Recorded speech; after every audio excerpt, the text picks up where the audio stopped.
আমি একটি হাদিসের প্রেমে পড়ে গেছি।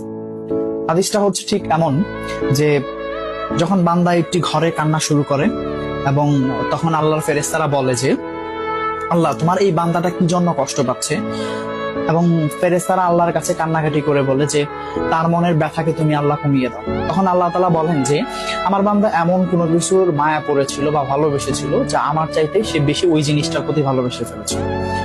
আমি আমার বান্দার কষ্ট আমি বুঝি এবং আহ, আমি দুঃখী মানুষের মানে ভগ্ন হৃদয়ের মানুষের খুব কাছাকাছি অবস্থান করি। কত দূর? এক হাত দূরে আল্লাহ তাআলা অবস্থান করেন। হ্যাঁ? এবং আরেকটা কথা হচ্ছে ফেরেশতারা তখন বলতে থাকে আল্লাহ তুমি চাইলেই কি সেই বান্দার সেই অভাবগুলো তুমি পূরণ করতে পারো না?